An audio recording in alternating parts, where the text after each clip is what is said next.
En avant pour être édifié sur Radio Matania. Voici la prédication. Matania Radio. Chers auditeurs de Radio Matania, j'ai l'honneur de vous présenter une prédication du pasteur Claude Missiti-Bazi qui a pour titre « Jésus est vivant ». Et pour texte de référence, celui de Luc, chapitre 24, les 13 premiers versets. Jésus-Christ est vivant, une prédication qui vous donnera des détails importants pour comprendre la fête de Pâques. Pâques bien sûr au pluriel parce que vous comprendrez que la fête de Pâques a des significations, pas une signification, des significations qui sont toutes homogènes. Que le Seigneur vous bénisse abondamment, je vous recommande vivement cette prédication pour comprendre tout ce que nous vivons ces jours-ci. À Dieu soit la gloire. Nous allons voulu profiter donc à cette occasion de pouvoir chanter, vivre ce moment important, intense. Et aussi tout à l'heure, nous allons donc partager la Sainte Seine. Avant donc de le faire et d'écouter d'autres cantiques, parce que les uns et les autres vont bien sûr participer à embellir cette fête, je vous invite à un moment donc de méditation. Je vous invite à prendre vos Bibles. Nous allons lire dans l'Évangile selon Luc, les 13 premiers versets. Luc chapitre 24, versets 1 à 13. Nous accueillons cette parole du Seigneur. Et le premier jour de la semaine, de grand matin, elles vinrent donc à la tombe en portant les aromates qu'elle avait préparés. Elles trouvèrent la pierre roulée de devant le tombeau. Étant entrées, elles ne trouvèrent pas le corps du Seigneur Jésus. Or, comme elles en étaient déconcertées, voici que deux hommes se présentèrent à elles en vêtements éblouissants. Saisies de crainte, elles baissaient le visage vers la terre quand ils leur dirent « Pourquoi cherchez-vous le vivant parmi les morts? Il n'est pas ici, mais il est ressuscité. » Rappelez-vous comment il vous a parlé quand il était encore en Galilée. Il disait, il faut que le Fils de l'homme soit livré aux mains des hommes pécheurs, qu'il soit crucifié et que le troisième jour, il ressuscite. Alors, elles se rappelèrent ces paroles. Elles revinrent donc du tombeau et rapportèrent tout cela aux 11 et à tous les autres. C'était Marie de Magdala et Jeanne et Marie de Jacques. Leurs autres compagnes le disaient aussi aux apôtres. Aux yeux de ceux-ci, ces paroles semblèrent un délire. Et ils ne croyaient pas ces femmes. Pierre, cependant, partit et courut au tombeau. En se penchant, il ne vit que les bandelettes et il s'en alla de son côté en s'étonnant de ce qui était arrivé. Et voici que ce même jour, deux d'entre eux se rendaient à un village de nom d'Emmaüs, à 2 heures de marche de Jérusalem. Amen. Amen. Prions le Seigneur. Notre Père, c'est un jour de célébration, un jour de joie, et nous voulons simplement te louer et te bénir. Amen. Parce que la résurrection a été établie et déjà vécue encore de nos jours, car le Christ ressuscité est déjà au milieu de nous. Amen. Nous célébrons et nous t'accueillons avec joie. Amen. Sois vraiment au milieu de nous à l'aise et merci de nous inspirer à l'écoute de ta parole par le Saint-Esprit. Amen. Glorifie ton nom au-dedans de nous. Amen. Amen. Amen. Amen. La grande et bonne nouvelle de Pâques, c'est que le tombeau est vide. Amen. Amen. Du Christ crucifié, mort et enseveli et ressuscité. Il est vivant. Non seulement il est vivant, mais il est le vivant pour toujours. Amen. D'ailleurs, la Bible dit très clairement, moi je suis le premier et le dernier, le vivant. J'étais mort et me voici vivant au siècle des siècles. Je tiens les clés de la mort et du séjour des morts. Amen. Apocalypse chapitre 1, verset 18. Et en ce dimanche donc de Pâques, accueillons le message de la résurrection de Jésus. Le jour de Pâques, les chrétiens du monde entier laissent éclater leur joie. C'est vrai.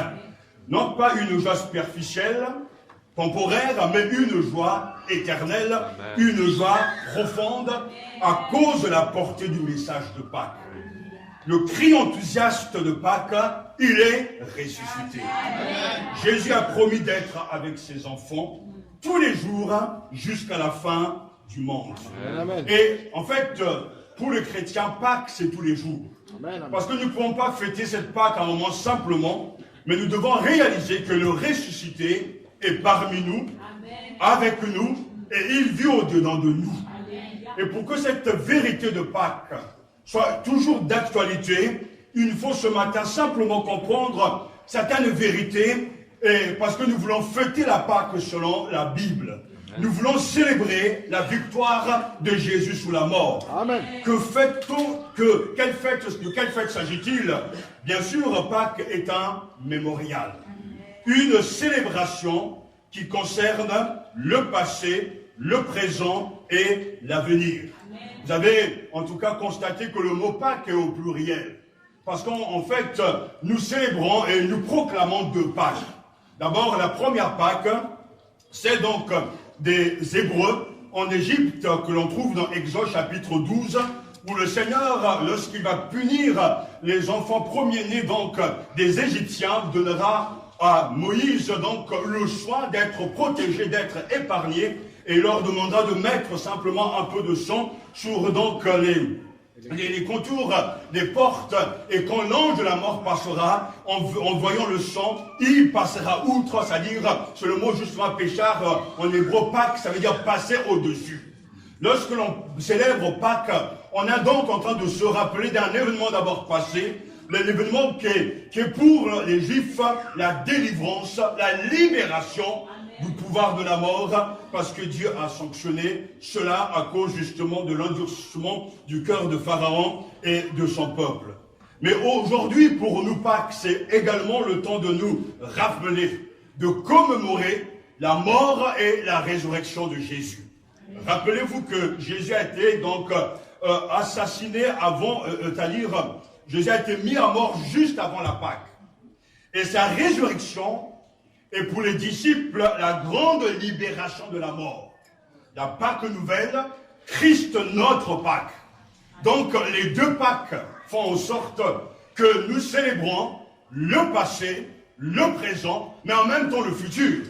Car hier, Dieu a libéré son peuple, mais aujourd'hui, Christ est notre Pâque, et c'est lui qui nous libère du pouvoir du péché, de la mort et de tous les maux que les hommes peuvent rencontrer. Pourquoi cherchez-vous le vivant parmi les morts? Moi, je suis le premier et je suis aussi le dernier. Le vivant. J'étais mort et me voici vivant au siècle des siècles. Pourquoi donc cherchez-vous le vivant parmi les morts? Il n'est pas ici, mais il est ressuscité. La Bible dit très clairement que la résurrection de Jésus est le fondement de notre foi et de notre espérance. Si le Christ n'est pas ressuscité, nous n'avons rien à prêcher et vous n'avez rien à croire.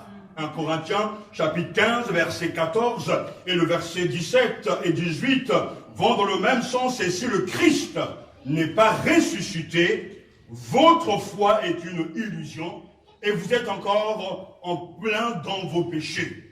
Il en résulte aussi que ceux qui sont morts en croyant au Christ sont perdus. Le verset 20, mais en réalité, le Christ est revenu d'entre les morts, en donnant ainsi la garantie que ceux qui sont morts ressusciteront également. Louons donc Dieu le Père, de notre Seigneur Jésus-Christ. Dans sa grande bonté, il nous a fait naître à une vie nouvelle. En relevant Jésus-Christ d'entre les morts, nous avons ainsi une espérance vivante. 1 Pierre chapitre 1, verset 3, et bien sûr, il faut d'ailleurs les versets 4 à 6. Et nous sommes d'accord ce matin.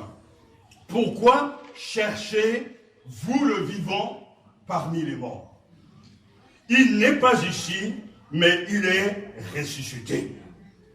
Le premier jour de la semaine, de très bonne heure, les femmes donc vont au tombeau, portant les aromates qu'elles avaient préparés.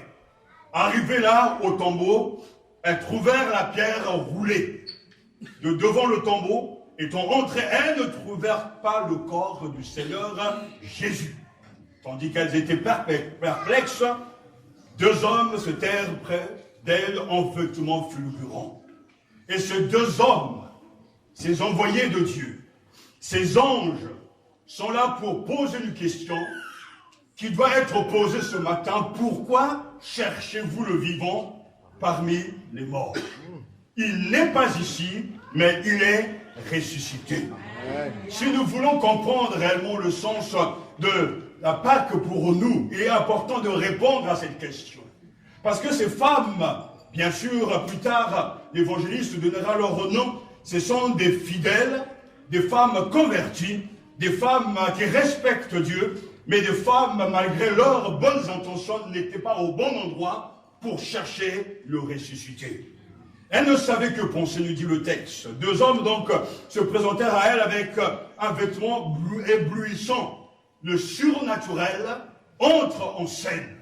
Le tombeau est vide et là, les anges ont été envoyés. Grâce justement à la question de deux anges, elles vont se souvenir des paroles de Jésus. Si nous voulons réaliser vraiment la puissance de Pâques, chers frères, chers amis, il nous faut intégrer dans cette lecture, dans cette méditation, la notion de foi. Parce que sans la foi, on ne peut pas croire en la résurrection. Nous sommes là devant un fait tellement inhabituel qui nous dépasse. Et comme les femmes, nous sommes aussi perplexes. On s'interroge, on se pose des questions. Et la foi est nécessaire. Car sans la foi, il est impossible de plaire au Seigneur. Mais la foi vient de ce qu'on entend. Et ce qu'on entend vient de la parole de Dieu. Si on ne croit pas en Dieu, la résurrection est impossible. Le tombeau vide, les anges, c'est-à-dire le domaine surnaturel, n'explique pas justement le tombeau vide. La foi croit que ce que Dieu a dit. La foi possède la vérité biblique. Jésus déclare, j'étais mort, mais maintenant je suis vivant au siècle des siècles. Ainsi notre foi est basée sur la parole de Dieu. Ces femmes sont désemparées, elles-mêmes perplexes. Et pourtant l'ange leur pose la question, pourquoi cherchez-vous parmi ou avec les morts celui qui est vivant? Et le Seigneur est tellement bon que il va permettre, via les anges, de comprendre la résurrection. Et rien que dans ce discours, dans cette interrogation, non seulement le surnaturel y est vraiment palpable, mais la résurrection ne s'explique que parce que Dieu lui-même interprète pour nous les faits. Les faits sont là, un tombeau vide. Les faits sont là, le ressuscité n'est plus là. Mais même un tombeau vide ne nous donne pas la foi. Les miracles ne nous donnent pas la foi. Il faut une interprétation divine concernant les faits pour comprendre réellement la résurrection de Jésus-Christ. Elles trouvèrent que la pierre avait été roulée de devant le tombeau. Elles entrèrent, mais ne trouvèrent pas le corps du Seigneur Jésus. Comme elles étaient perplexes à ce sujet, voici que deux hommes se présentèrent à elles en habits resplendissants et en posant cette question, pourquoi cherchez-vous le vivant parmi les morts? Il n'est pas ici, mais il est ressuscité. Souvenez-vous de quelle manière il vous a parlé. Ainsi, comprendre Pâques et vivre Jésus au quotidien nécessite d'abord la foi. La foi que c'est Dieu lui-même qui fait les choses. Mais pour avoir la foi véritable, il nous faut comprendre les Écritures. Parce que ces sœurs en Christ ont pu réaliser la portée, la puissance de Pâques, parce qu'elles se sont souvenues de ce que Jésus leur avait déjà enseigné. Et c'est ainsi que leur vie va être orientée dans la bonne direction, parce qu'en se rappelant des paroles de Jésus, le Seigneur leur a donné de comprendre la résurrection de Jésus-Christ. Et nous avons besoin de nous aussi de chercher le Seigneur. Chercher le Seigneur où? Dans une cathédrale, il n'est pas là. Dans une synagogue, il n'est pas non plus là. Dans cette salle, il n'est pas non plus là. Mais Jésus est présent partout en même temps. Mais où est-il? Où peut-on le trouver? C'est dans les Écritures. Amen, amen, amen. C'est là qu'il se révèle. Et l'ange dit bien, souvenez-vous de ce qu'il avait dit. Et à partir de ce souvenir, de ces acquis, elles vont réaliser que Jésus est réellement ressuscité, selon les paroles que le Seigneur leur avait déjà adressées. Amen. Jésus vit au siècle des siècles parce que c'est écrit. Amen. Il faut chercher le Christ ressuscité dans les Écritures. Amen. Le Saint-Esprit prendra de ce qui est à Jésus pour nous l'annoncer. Le Saint-Esprit rendra la vérité biblique en faisant pour chacun de nous une expérience réelle. Amen. Mais ne cherchez pas dans les organisations, ne cherchez pas dans les mouvements, ne cherchez pas, je ne sais pas dans quelle secte, le Christ se révèle dans les Écritures. Amen, amen, amen. Souvenez-vous. Alléluia. Et c'est très intéressant, parce que pourtant les anges sont là, il n'y a rien que le fait de voir des anges, c'est déjà beaucoup. C'est déjà inouï. Mais ce n'est pas les anges, les miracles, les êtres angéliques qui vont nous donner l'explication de Pâques. Mais c'est d'abord l'interprétation des faits. Souvenez-vous de ce qu'il vous a dit. Et ce matin, toi qui cherches le Seigneur, tu es en tout cas au bon endroit, parce qu'en ouvrant les Écritures, nous parlons de lui. Et lorsque l'on parle de lui, il se rend présent pour toi. Lorsque cette parole est reçue, le Seigneur vivifie cette parole dans ton cœur. Et le Christ, mort, enseveli, ressuscité, vivant au siècle des siècles, vivra dans ton cœur pour toujours. Alléluia. Alléluia. Le Christ est vivant. Si on ne croit pas en Dieu, la résurrection est impossible. Mais l'épisode justement des femmes au tombeau, qu'on ne peut pas saisir, on ne peut pas comprendre, sans absolument lire les Écritures. Rappelez-vous que quand Jésus était sous la terre, il a passé son temps à enseigner. Et après, il a promis le Saint-Esprit. Et le Saint-Esprit est venu pour actualiser, pour se faire souvenir à ses disciples tout ce qu'il leur avait déjà dit.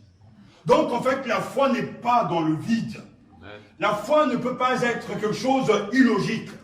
La foi biblique est basée sur les faits réels. Ce que Jésus a dit est digne de confiance.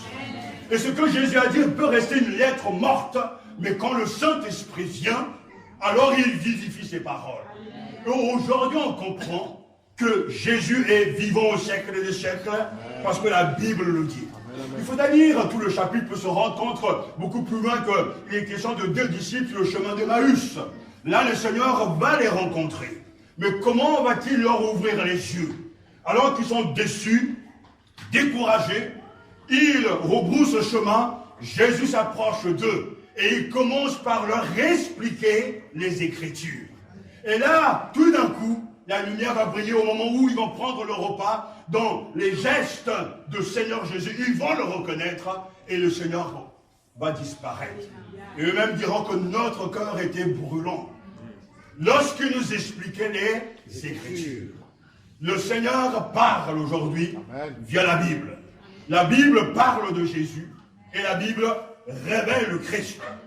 Ce dimanche est un dimanche remarquable. Rencontrer le Christ ressuscité. Il est vivant au siècle des siècles. Un certain Jésus qui est mort et que Paul dit être vivant, écrira dans son rapport le gouverneur romain Festus. Ce Jésus, il est ressuscité. Il faut le rencontrer. En le fréquentant, en lisant la Bible. En prenant du temps avec lui. En prenant le temps de prier, de lui parler. Là où il est, là où vous êtes, là il est là présent, le Seigneur t'écoute. Tu peux tout lui dire. Tu peux tout lui demander. Tu peux lui ouvrir ton cœur. Parce qu'il est présent, rien ne peut plus l'arrêter. Il est omniprésent partout en même temps. Oh, le troisième jour, il est ressuscité d'entre les morts. Plutôt, le Père l'a relevé d'entre les morts. Et nous sommes aujourd'hui les témoins vivants du ressuscité. Amen, amen. Et quand le Saint-Esprit est venu, l'apôtre Pierre va prêcher ce message. Oui, Israélites, écoutez ces paroles. Jésus de Nazareth, cet homme approuvé de Dieu, devant vous par les miracles, les prodiges et les signes que Dieu a fait par lui au milieu de vous, comme vous le savez vous-même. Cet homme livré selon le dessein arrêté et selon la préscience de Dieu, vous l'avez fait mourir en le clouant à la croix par la main des impies. Dieu l'a ressuscité en le délivrant des liens de la mort, parce qu'il n'était pas possible qu'il soit retenu par elle. Car David a dit de lui, je voyais constamment le Seigneur devant moi, parce qu'elle est à ma droite, afin que je ne sois pas ébranlé. Voilà pourquoi mon cœur se réjouit, et ma langue est dans l'allégresse, et même ma chair reposera avec espérance. Car tu n'abandonneras pas mon âme dans le séjour des morts, et tu ne laisseras pas ton sang voir la corruption. Tu m'as fait connaître les chemins de la vie, tu me rempliras de bonheur par ta présence. Frères, qu'il me soit permis de vous dire franchement, au sujet du patriarche David, qu'il est mort, qui a été enseveli, et que sa tombe existe encore parmi nous jusqu'à ce jour. De la même manière que Mahomet et tous les faux dirigeants, les gourous, leurs tombeaux sont reconnus et attestés. Mais lui, il n'a pas connu la corruption. Comme il était prophète et qu'il savait que Dieu lui avait juré par serment de faire asseoir un de ses descendants sur son trône, il a prévu par ses paroles la résurrection de Christ, qui en effet n'a pas été abandonné dans le séjour des morts et dont la chair n'a pas vu la corruption. Ce Jésus, Dieu l'a ressuscité, nous en sommes tous témoins. Élevé par la droite de Dieu, il a reçu du Père l'Esprit qui avait été promis, et il a répondu comme vous le voyez et l'entendez. Car David n'est pas monté dans les cieux, mais il dit lui-même, le Seigneur a dit à mon Seigneur, assieds-toi à ma droite, amen, jusqu'à ce que je fasse de tes ennemis ton marche. Que toute la maison d'Israël sache donc, avec certitude, que Dieu a fait Seigneur et Christ, ce Jésus que vous avez crucifié. Alléluia. Actes chapitre 2, verset 22 à 36. Il était important de lire ce texte. Amen. À part que nous célébrons une rencontre. Le ressuscité rencontre tout un chacun. Il est vivant. Et nous sommes témoins de sa résurrection. La résurrection de Jésus est la condition nécessaire à une rencontre avec lui. S'il n'était pas ressuscité, notre foi est vaine. Vous savez ce qui fait la grandeur de la foi chrétienne? C'est ce qui fait la particularité des chrétiens, c'est qu'ils vivent une vie nouvelle. Amen. Un croyant triste, ça n'existe pas en tant que tel. Un croyant qui est malheureux, ça n'existe pas en tant que tel. La grandeur du christianisme, qui repose sur la résurrection de Jésus, c'est que la tristesse est chassée par la joie. Amen. La mort est vaincue par la vie. Amen. Le désespoir est remplacé par l'espérance. Amen. Là où il y avait l'inquiétude, il y a la paix. Amen. C'est ça le christianisme. Alléluia. C'est ça la vraie foi. Amen. Un croyant peut être à un moment donné abattu, mais il ne sera pas toujours abattu. Amen. Il relèvera la tête. Il marchera. Il sera triomphant parce que l'évangile est le remplacement du malheur par le bonheur. Alléluia. La victoire du royaume de Dieu sur le royaume de Satan. Amen, amen. Et Christ est ressuscité donne ces choses à ses enfants. Alléluia. Puisque les vivants, nous avons de l'espérance. Amen. Jésus a vaincu l'ennemi qui nous enquiquinait tous et qui nous faisait peur constamment, c'est-à-dire la mort. J'étais mort, mais maintenant je suis vivant. Amen. Au siècle des siècles. Amen, amen. Si vous êtes là, si nous sommes là, si l'Église existe encore, c'est parce que le Christ est vivant. Amen. Parce qu'on ne le cherche plus dans le tombeau. Non, c'est là où on met les morts. Et le tombeau est synonyme de faim, de désespoir, d'impasse. Mais la résurrection est synonyme de joie, Amen. de victoire. Alléluia. Pourquoi cherchez-vous le vivant parmi les morts? Alléluia. Et dans nos vies, ainsi, à chaque fois, nous sommes découragés à ne plus en finir. Si nous sommes mélancoliques à ne plus en finir, si nous croyons que on ne s'en sortira jamais, alors c'est que sans doute l'on cherche le vivant parmi les morts. Le lieu où il faut le chercher, c'est dans sa parole. Amen. Et c'est important d'entendre ce message ce matin à l'exemple des femmes qui se sont rendues au tombeau de Jésus le 3e jour. Nous aussi, nous nous focalisons parfois sur la tristesse de la mort de Jésus. Et c'est bien de le faire. Nous devons nous rappeler qu'il est mort. Mais nous devons aussi nous souvenir qu'il n'est resté que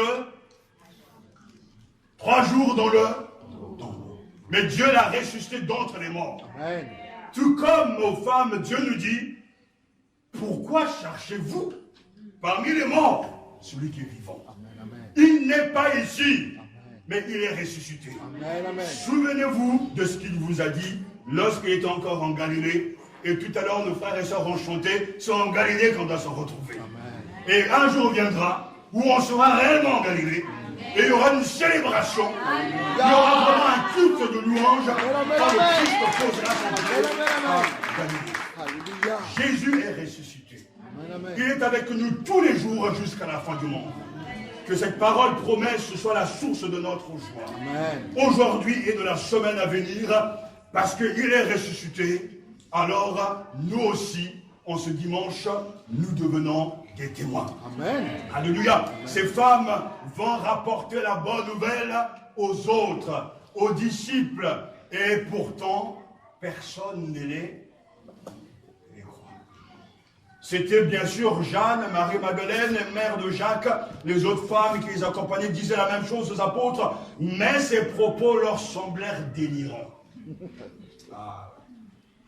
Et ils ne le croyaient pas. Je me suis posé la question, si c'était des hommes qui avaient rapporté ces bonnes nouvelles, est-ce que les femmes auront pu penser la même chose et dire la même chose? Pierre cependant courut au tombeau, mais en se penchant, il ne vit que le linceul. Il s'en retourna chez lui tout étonné de ce qui était arrivé. Et d'où l'importance de mettre la foi dans ce que l'on vit. Pour ces femmes transformées en témoins, qui deviennent des évangélistes, regardez donc le retour du message annoncé. Regardez donc, constatez vous-même tout ce que les autres pouvaient penser d'elles. Elles sont en train de radoter. Le même au grec est beaucoup très fort, parce qu'il dit, mais ces propos sont vides de sens, ça délire. Ce sont des paroles creuses. Elles ne sont pas nettes, quoi. Mais pourtant, Jésus est bien ressuscité. Il faut avoir la foi pour croire ce qui est écrit. Il faut avoir l'interprétation des signes par le Seigneur lui-même. Il faut rencontrer le Seigneur lui-même pour pouvoir dire, oui, je le crois, il est ressuscité. Alors, ces paroles ne seront plus des paroles creuses, mais des paroles réelles, vivantes, et nous pourrons tous pousser ce cri de victoire, ce cri de Pâques. Il est ressuscité. Jésus ressuscité, mort, ressuscité et vivant pour toujours. C'est là notre source de bonheur. Amen, amen. Notre source de joie. Alors, en quittant ce lieu, nous sommes devenus aussi des témoins. Pour aller dire aux autres, le tombeau est vide. La mort qui t'habite, la mort qu'il y a dans ton foyer, la mort qui est dans notre nation, la mort qui peut être partout, et c'est une réalité. Ces semaines et ces jours ont été des semaines difficiles dans notre pays. Mais le message d'espérance de Pâques est là. Amen. Face à la mort, le vivant parle encore. Amen, amen. J'étais mort, mais maintenant, je suis vivant au siècle des siècles. Amen, J'ai amen. les clés de la mort et du séjour des morts. Et heureux celui qui donc meurt dans le Seigneur. Amen. Je vous souhaite à tous une joyeuse fête de Pâques. Vive le roi, vive le Seigneur. Amen, amen. Quittant la gloire de ton ciel, tu es venu sur terre. Fils aimé du Dieu éternel, tes bras tu